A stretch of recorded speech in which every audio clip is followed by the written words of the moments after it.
Hey everybody. I just have a couple things to say before starting today's episode. The first thing is that I snagged a couple 5-star reviews on iTunes. The first comes from Maria Salahori.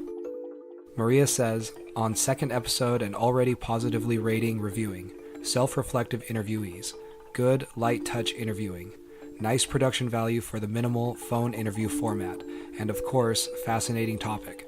My recent experiences with cannabis have made me interested in how the mind can be known and changed through, as well as the possible pitfalls of psychotropic experiences.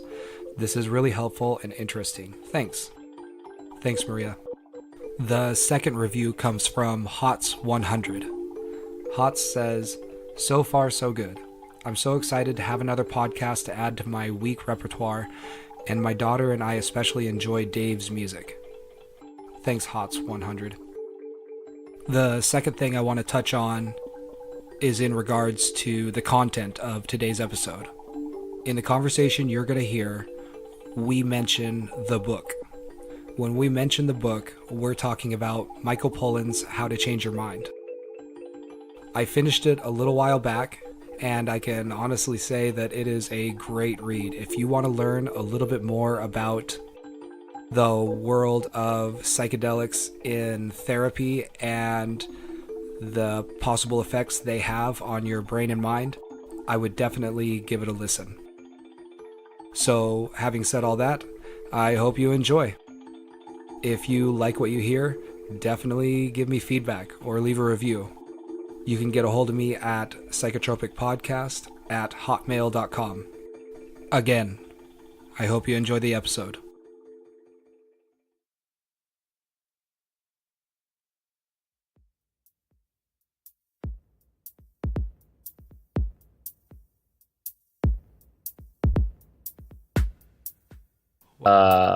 I am an aspiring medical student that is interested in psychopharmacology and psychiatry. My goals center around learning how to treat mental health issues, particularly addiction. I worked in an addiction laboratory, and that kind of got me interested more in addiction and the treatment of it rather than the research behind it in the lower level, as in like a rat model. But I am interested in clinical research.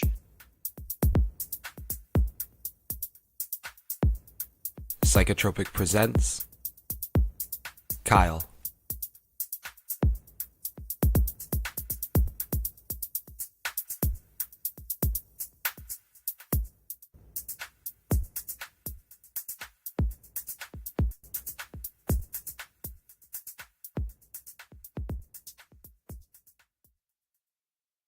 Why are you interested in addiction?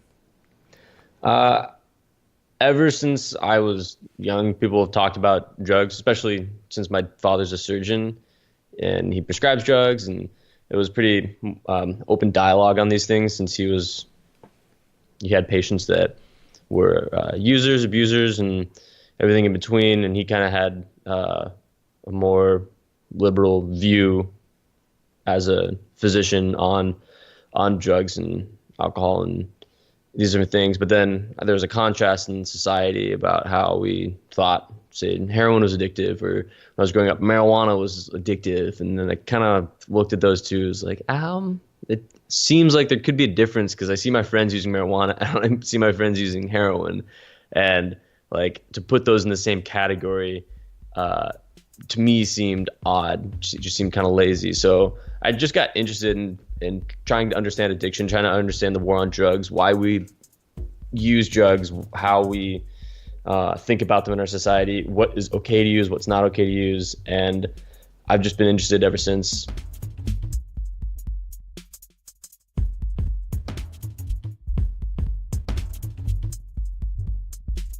And I ran the Club Students for Central Drug Policy at my university for a number of years, and then got into the research lab. And from there, just saw that how I'd like to participate, because you could fight this from all angles. If you wanted to be an activist, you could do that. If you wanted to be a lawmaker, you could go that route. If you wanted to be a researcher, you could go that route.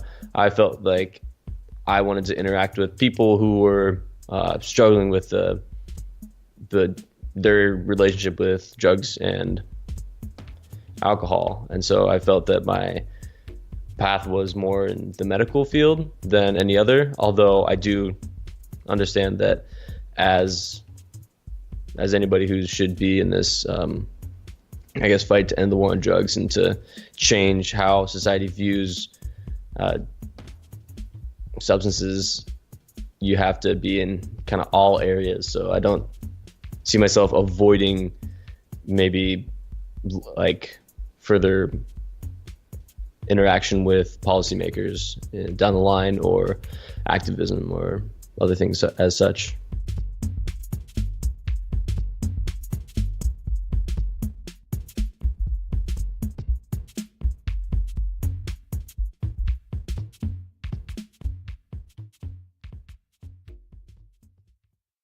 So you touched on a number of things. One, you kind of touched on the idea that there are multiple types of addiction between, and that's where you were talking about the difference between marijuana and heroin. Yeah, so I think that that's one thing that we don't really think about, is that addiction doesn't just stem from um, your interaction molecularly with a drug, but also psychologically. And you can become addicted to video games. You can become addicted to, you know, marijuana in a psychological way, and you can become addicted to heroin um, in a physical way. Some people even can be addicted to harder drugs that would have a uh, biochemical chemical dependence in a psychological way, like people who feel the need to drink alcohol at parties, and it'd be difficult for them not to. And it's not necessarily the body telling them that they want the alcohol, it's their mind telling them that they want the alcohol. And that's not that, I mean, that could be bad in a number of ways, but it's not as bad as being strung out on oxycodone, not going to your job, if you're just, kind of feeling psychologically pressured into having a drink at a party. And so the varying levels of how we feel compelled to use different things in our lives, I think, is something that we don't pay attention to. And it's just a spectrum like anything else.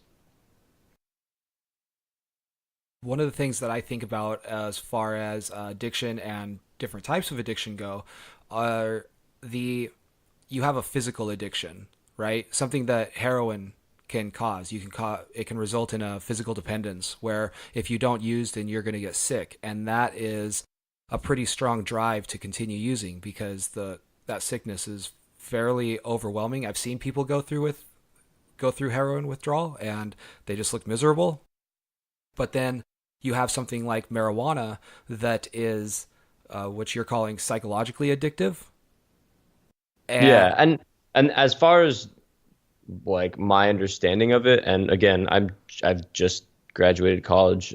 I'll preface what I say with the fact that I'm just an undergraduate that has a degree in environmental toxicology and has done research on the side. I don't have a medical degree, and I am not an expert on this, but I think that the consensus, at least that I've seen, has been that there's not much in marijuana that can be physically addictive. No one really has marijuana withdrawals. I know people who take like a break and then they start having odd dreams. So I don't dispute the fact that there are a lot of things going on neurologically that when you stop, something can happen. But I don't think, again, this is my opinion, but I don't think that it necessarily plays molecularly on the mesocortical limbic arc that you see activated with more salient addictions like heroin. yeah, it's so as you're talking, it kind of makes me think about. I keep going back to neuronal function and how, in my mind, the neuron, the cell of the brain, or the cell that makes up the brain, to me, it's always kind of like trying to achieve a baseline of sorts, right? So if you start feeding it some exogenous substance, like some exogenous molecule that it can produce itself endogenously, the cell will actually stop or decrease the amount of that substance that it Hmm. endogenously synthesizes, right? And it also might say withdrawal receptors or do any of other a number of other things. Yeah, upregulation, downregulation of different. Yes, exactly, right? And the thing that I think about is with heroin, all that upregulation, or I think it will be downregulation in this sense, it all happens with opiate receptors kind of in your brainstem, and that has to do with pain. And so a heroin addict outright experiences that, and everybody around them experiences that too, because they get to witness what is occurring when that downregulation is taken place, and then the exogenous substance, being the opiate or heroin, is withdrawn. Whereas something like marijuana, I can't help but think that a very similar thing happens, right? There's going to be an upregulation and a downregulation, but instead of it being associated with pain and physical symptoms, that downregulation or upregulation manifests itself in psychological terms.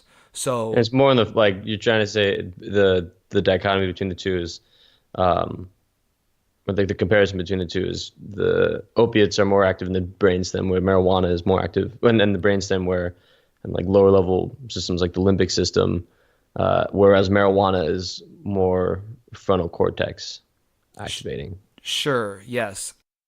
And so, what you're witnessing is actually, I'm going to say, how various neurotransmitter systems affect cognition and just being, and you could see it through this drug use. And so I can't help but think that marijuana is also, you could say that it's physically addictive at a cellular level with that downregulation, but that downregulation manifests itself with moodiness. Because I don't know if you necessarily agree with this, but hanging out with potheads, if they decide they're going to stop smoking pot, or if they don't have any and they can't get any, they turn into moody fucks.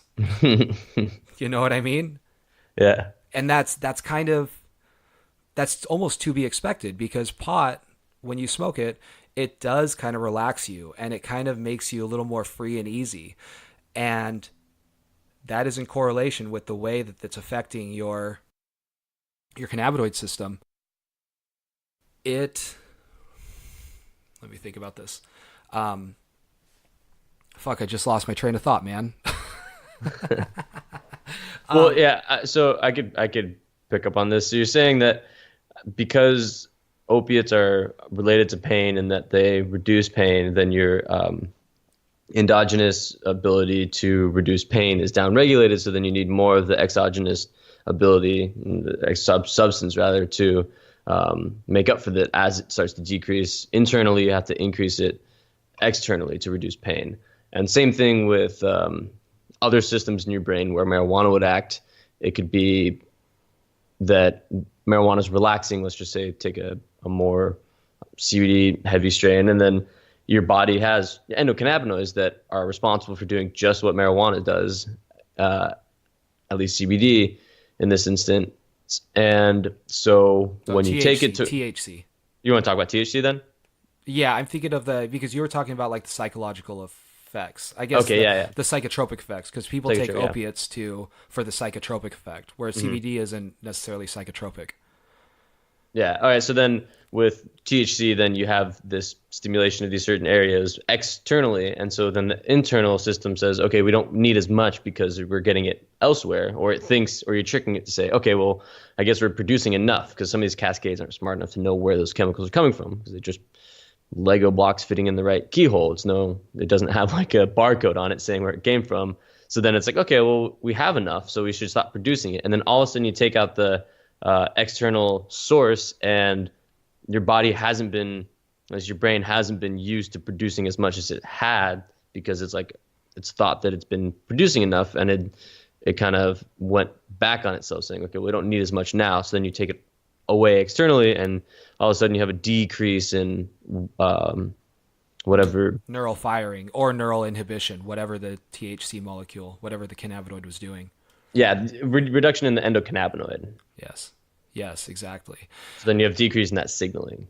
Yes, exactly. And so going off of this line, I think that they're both addictive in a similar way biologically, but what you're seeing is how various systems impact or result in the cognition and consciousness, if we want to say if then sort of a statement.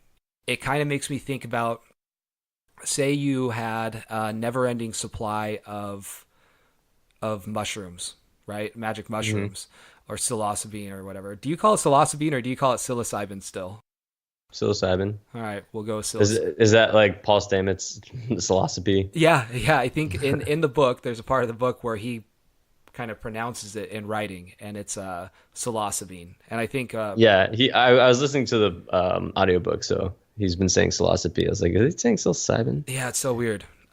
Anyways, I'm on the fence about whether or not I want to transition to that saying. Or not. It shouldn't be that. It's big kind of of a deal. like, well, do you say fungi now after taking biology? No, no, it's always going to be fungi. I say fungi now. Oh God. So what it makes me think about is you have a never-ending supply of magic mushrooms, active compound being psilocybin, and that compound being serotonergic in nature. And then you start taking that on a daily basis. Now, let's say that serotonin, like in the Michael Pollan book, I think kind of what he roundabout suggests, maybe without outright suggesting it, is your ego, all this, the systems, the default mode network that correlates with your ego. That is that serotonergic or the systems that feed into it that allow it to stay active are serotonergic in nature, whether those systems serve to inhibit or activate, right? Okay, I'm following. You get what I'm saying? So you've been feeding your system a bunch of serotonin like molecule, the psilocybin, and you've been decreasing the activity of your default mode network. And we tend to, in at least the right trip, associate that with like a spiritual experience. You know, you're getting closer to the Godhead or the universe or whatever you want to call it. And then all of a sudden, all those mushrooms are taken away from you. And I wonder if you would then suffer some sort of withdrawal, maybe psychological, that might take the form of just a lack of connection. Like you could dive into a deep depression. Your default mode network would go haywire, like it would activate big time because now there's no exogenous substance that is serving to inhibit it. You know what I mean? So instead of having withdrawal like moodiness or pain, you would then have like a spiritual withdrawal. Yeah, I think to a certain point, yeah. But I think the serotonin system is more complex in that I don't think we can reduce the experience completely to saying like pain or relaxation, like you can say with opiates and marijuana, even though there is a more psychological and could be spiritual aspect to marijuana. But I think to a certain extent, yeah, that happens because one thing that he talks about in the book, Michael Pollan, is that sometimes there is an inflation of the ego after interaction with psychotropic and serotonergic like agonists. When people take LSD and they come down and they think that they've had this great experience and their ego is inflated. So that could be the I guess biochemical basis of it, the neurotransmitter kind of deregulation. So then the serotonin system is kind of a little bit softer at that point so that the default mode network can come in a little bit stronger and take hold, and it's this ego inflation that you feel.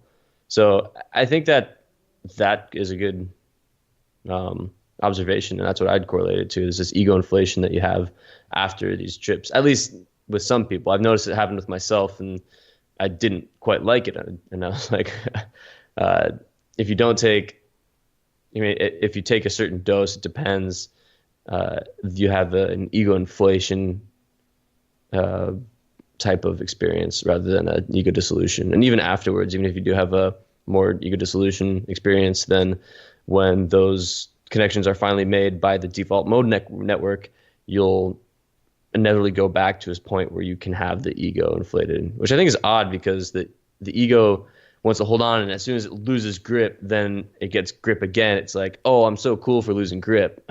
So I'm like all spiritual now, and then it has to kind of boast about it. Like you see these, the people who are kind of high and mighty because they've had because they've just taken psychedelics, and they are wearing tie-dye and going around telling everybody they don't understand the meaning of life. Yeah. Those type people.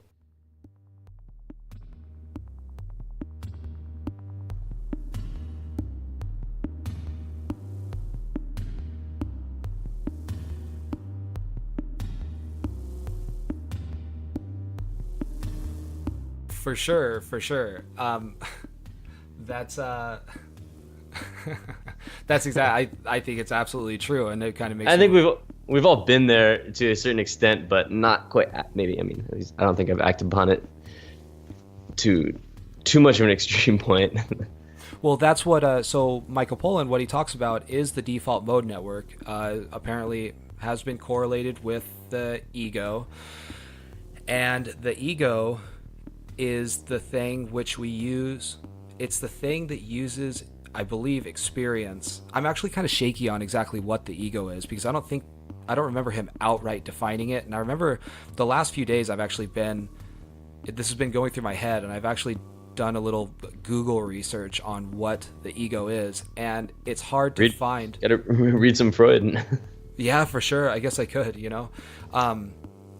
but the ego is the thing that uses past experience to define itself or to define you, right? That's kind of my impression of what the ego is. And so now you have the ego that it was shut down for a little while, right? The default mode network was shut down or inhibited. And then when it comes back to, now it has to come to terms with this new experience of ego dissolution and how lack of ego is so good, right? And you feel connected, and you have this feeling of oneness. And now the ego is back, and it's like, oh shit, now I have to figure out how to integrate this so that I come back out on top. And so in my mind, looking at it that way, no wonder you get the person that's all high and mighty because they were one with the universe for an evening. Yeah.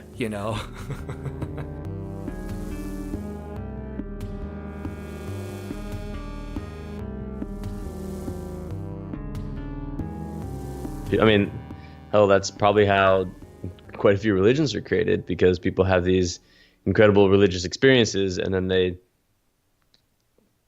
want to share it, and they can't help from being like a little bit, I actually had this experience. They're very convincing because they did have it, but it's the ego at that point convincing people. Yeah, for sure. And I wonder if there's some sort of correlation, because you take the religious experience and you take the idea of a cult, and there's always in my mind, a cult leader. And that cult leader very much seems to want the followers to revolve around him or her, Mm-hmm. Yeah. I mean, that ego is essentially taking advantage and exploiting that experience. And I think that's something that we can't avoid. And if we're to move forward in pursuing research in psychedelics, and I think we have to be well aware that a lot of people are going to have this ego inflation, and that could taint the water. And we have to have very responsible people to be aware of that it doesn't kind of take off in an ego sense. Because I think that happened possibly a little bit with Timothy Leary.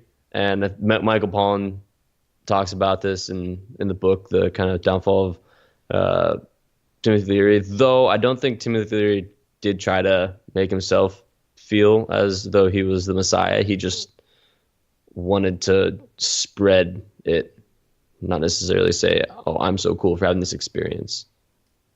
Yeah. And I don't. Have you got to the part of the book where Michael Pollan kind of praises Timothy Leary? Mm-hmm. Where he talks about that's the reason this research is here. That's why there's a resurgence, is because Timothy Leary turned on a generation of people, and now those people are the researchers. Yeah, that's a good point. So it's weird to think because, again, going back to maybe like society's ego, society thinks that it's the be all end all right now, right? When Mm-hmm. really everything reverberates through time, and there's this just cascade of events, and there's a chance what Timothy Leary wanted to happen, at least part of it will happen, just not in the time frame that we all thought he wanted it to happen, or maybe he Yeah. thought he wanted it to happen.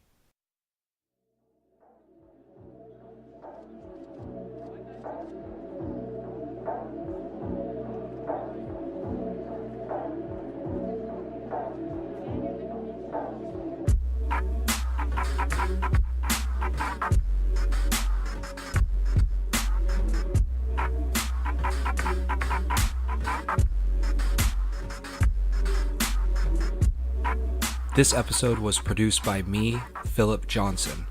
You can find a list of all songs used in the description section of this episode.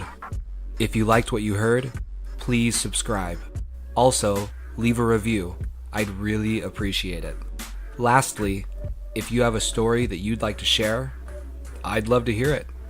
Shoot me an email at psychotropicpodcast@hotmail.com and let's make something happen. Thanks again, everybody. See you next time.